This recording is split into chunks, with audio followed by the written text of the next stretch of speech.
Bonjour à tous, donc aujourd'hui j'ai l'honneur de recevoir Cédric Pénaud qui est un immense champion de boxe. Bonjour Cédric, merci de me faire l'honneur de participer à ce projet qui me tient à cœur.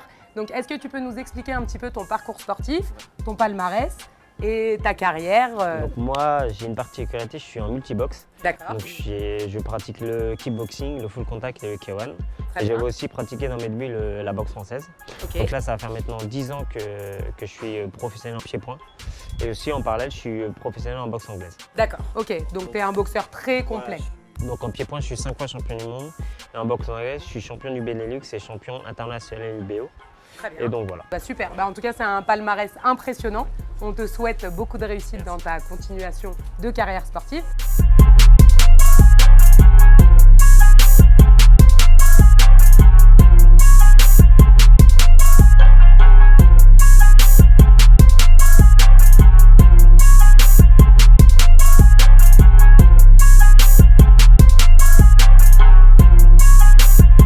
Aujourd'hui, le thème que nous allons travailler, ce sont les esquives et les parades qui font partie intégrante de l'activité de la boxe, bien évidemment, puisque le but étant de toucher sans se faire toucher.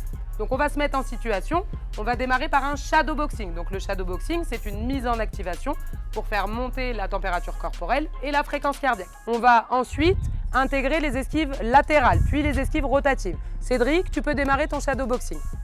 Donc, il utilise les bras et les jambes, puisque sa spécialité, c'est quand même la boxe pied-point, même si maintenant ça devient un grand boxeur en boxe anglaise. Voilà, il a énormément de combats en boxe pied-point. Donc, pour faire des esquives latérales, il va falloir travailler sur les poids du corps. On va garder bien les mains en menton. Pour faire une esquive à gauche, on va mettre le poids du corps sur le quadriceps gauche. Les jambes sont fléchies, le buste est en avant. On ne va pas trop loin, on ne descend pas vers le bas, sinon c'est dangereux et on s'expose au cou. Le but étant juste de longer le bras d'attaque. Si je fais une esquive latérale à droite, je fais un transfert du poids du corps sur le quadriceps droit, le buste étant toujours en avant. Je vais faire comme si j'avais des ressorts dans les jambes. Quadriceps gauche, quadriceps droit, tout le temps, d'accord? Puis je dois comprendre qu'à la sortie de l'esquive, il faut que je reboxe. Je touche, je ne me fais pas toucher, je retouche quand j'ai fini à la sortie de l'esquive. Ça, ce sont pour les esquives latérales. C'est parti Cédric, tu boxes librement et de temps en temps, je vais te dire esquive latérale à droite, il faudra sortir avec un coup à droite ou un bras ou une jambe pour l'instant pour comprendre. On va utiliser esquive latérale et direct puisque ce sont les mêmes distances. On travaille de loin dans un plan sagittal. Top, c'est parti, esquive à droite. Donc premier coup, direct bras droit, derrière il est libre. Un petit pas de déplacement après 3-4 coups. Esquive à gauche. Très bien, vous avez noté, il ressort bien à gauche dans un plan sagittal avec le direct puisque nous sommes sur esquive latérale. Encore un petit peu. Esquive à droite. Voilà. Esquive à droite. Super. On respire bien, on est relâché, on engage bien ses épaules sur les mouvements. Esquive à gauche. Très bien. Top, on souffle, super. Maintenant, on va travailler l'esquive rotative. Donc, l'esquive latérale, elle sert à ne pas se faire toucher par les directs. Uniquement les directs, donc bras tendus. L'esquive rotative sert à ne pas prendre les crochets. Donc, pour faire une esquive rotative, cette fois-ci, pareil, on va utiliser les transferts de poids de corps. On va fléchir ses jambes et on va dessiner la manière la plus simple possible. C'est de dessiner un U avec le haut du corps en fléchissant les jambes. Je suis à gauche, transfert du poids du corps de la gauche vers la droite pendant la rotation. Je suis à droite, transfert du poids du corps de la droite vers la gauche pendant la rotation. Puisqu'il s'agit de coups au corps à corps à éviter, je vais riposter, donc répondre à cette attaque, par un coup aussi au corps à corps. Quand je sortirai à gauche, je peux faire ou un crochet ou un uppercut bras gauche. Quand je sors à droite, je peux faire ou un crochet ou un uppercut bras droit en premier. Puis derrière, je suis libre. Même système de travail, mon petit Cédric, s'il te plaît. Shadowboxing. On démarre avec esquive rotative à droite. Il dessine son esquive, il sort bien à droite en premier. Derrière, il est libre. Esquive rotative à gauche. Transfert du poids du corps de la droite vers la gauche. Il sort bien à gauche, puis derrière, il est libre. Super. Maintenant, on va mélanger les deux. Esquive latérale, tu es libre du côté où tu déclenches l'esquive. Esquive latérale. Très bien. Donc, vous avez vu, il remet bien en application. Esquive latérale, toujours direct. Esquive rotative, crochet ou uppercut. Esquive rotative. Très bien. Donc vous notez qu'un boxeur, surtout les champions, ils sont très relâchés, puisque je dois me concentrer sur des frappes explosives, c'est-à-dire travailler sur un instant très court. Et je dois allier toute forme de choses. La puissance, la vitesse, l'explosivité, la force. D'accord? Donc il y a plein de systèmes de travail pour grouper toutes ces qualités physiques et ces habilités motrices. Très bien. Esquive latérale. Voilà. Esquive rotative. Super. Top souffle. C'est bien mon petit Cédric. Super. Bravo. Là, nous allons passer aux pattes d'ours pour mettre ce système en application. On a travaillé sur le shadow, le positionnement des esquives.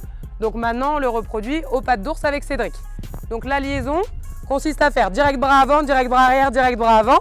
Une esquive latérale à droite, revient direct bras arrière, avance. Uppercut au corps, uppercut figure. En restant en garde.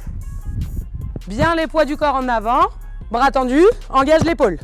Soulève le talon, bras tendu, fais l'esquive. Engage l'épaule, force explosive, très bien. Là, j'avance. Je casse la distance pour diminuer mon adversaire. Super, vas-y. Là. Hop, voilà, et on reste en garde. Super, encore une fois.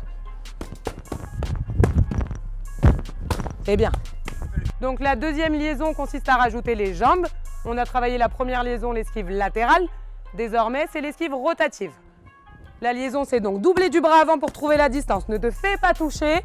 Rentre au corps, crochet, puis pas de retrait. High kick.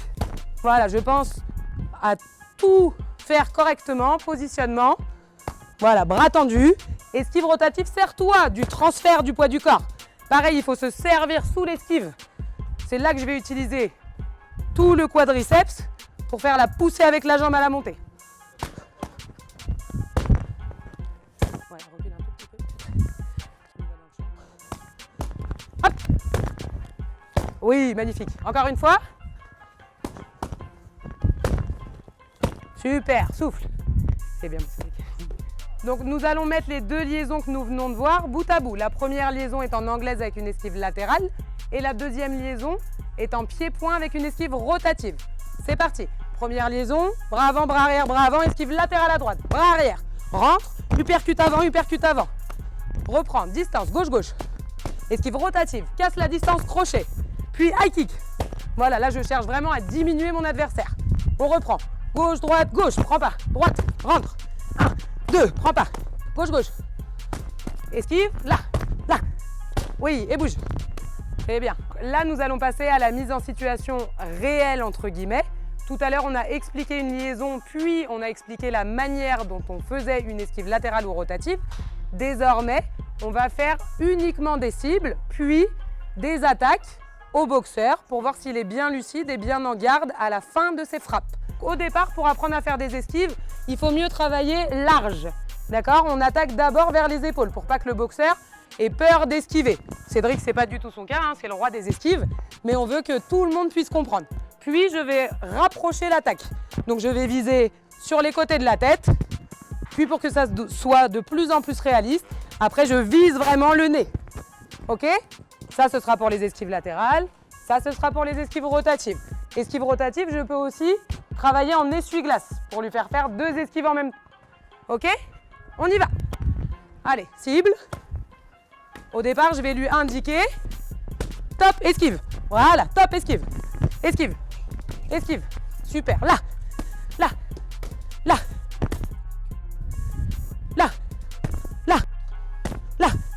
Esquive.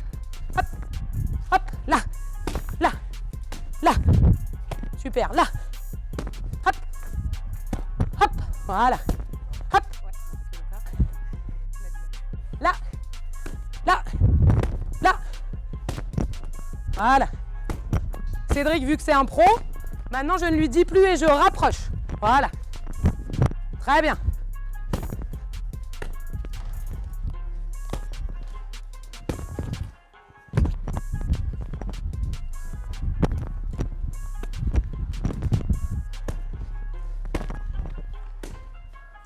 Voilà, et on respire bien. On essaye d'être le plus relâché possible. À la boxe, le premier système de défense, c'est être en garde, se déplacer bien évidemment. Deuxième système de défense, ce sont les parades avant les esquives, puisque c'est plus facile à faire. Il y a 3 parades. la parade bloquée. Donc quand j'attaque, il bloque avec son avant-bras. Là, j'attaque figure, donc il a monté son avant-bras. Si j'attaquais au corps, il descendrait le bras le long du corps sans se planter, bien évidemment, le coude dans le ventre. Je vous le dis parce que ça arrive, ça peut être dangereux.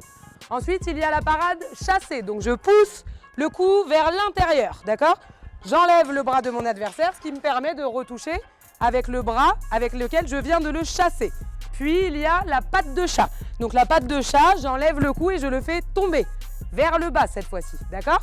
Donc on va attaquer gentiment et Cédric, il va essayer de me faire une parade de chaque, ok? Donc parade bloquée, très bien. Parade chassée, voilà. Et patte de chat, super.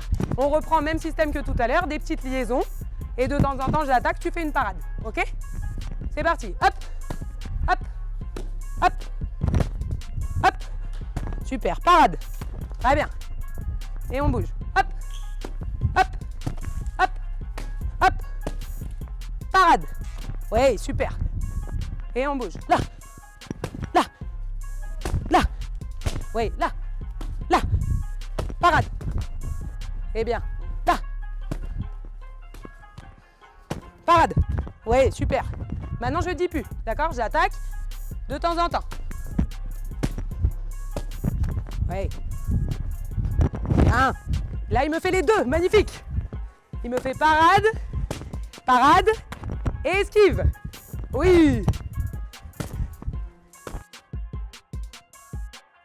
Encore, parade. C'est pas grave, il a fait l'esquive, c'est mieux. Voilà, mais c'est plus simple, parade, esquive. Très bien. Top. Donc nous allons terminer cette belle séance par des abdominaux, sachant que les abdominaux chez le boxeur, c'est essentiel, puisque sur toutes les positions du corps, ils sont sollicités pendant les transferts de poids de corps à la frappe, et également quand on prend des coups. Si vous n'avez pas d'abdos, si vous prenez un coup, vous allez avoir très mal. Si vous avez les abdos contractés pendant la frappe, vous prendrez le coup, certes, mais il sera amorti par les abdominaux. Donc, nous allons placer les talons près des fesses. Le dos est au sol, les mains sur les tempes, le menton sera rentré, les épaules enroulées à la montée. Il faut inspirer en bas, expirer à l'effort. On va monter une première fois et faire 2 directs, bras avant, bras arrière, puis redescendre. Inspirer, expirer, enrouler les épaules, monter 2 crochets, bras avant, bras arrière. Puis redescendre et monter une 3e et dernière fois pour uppercut. Top, c'est parti. Inspire, hop, hop, redescends. Inspire, expire à la frappe, redescends. Super, uppercut. Et je redescends, voilà, et je remonte. Bien relâché, super. Crochet, hop, hop, uppercut. Encore une fois, hop, direct, crochet, uppercut.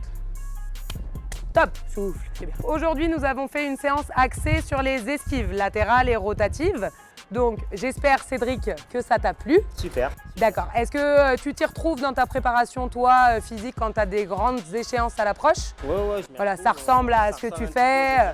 D'accord. Ok. Donc, est-ce que tu pourrais me parler un petit peu de ta marque? Donc, voilà, je tiens à présenter ma marque, donc No Pain No Gain.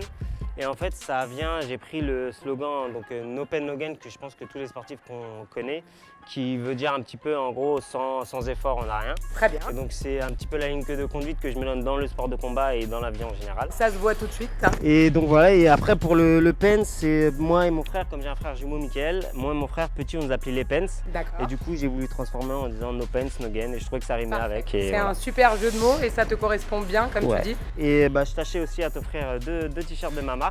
Ah c'est adorable. Merci mademoiselle Pénaud. Voilà, que ma fille t'amène.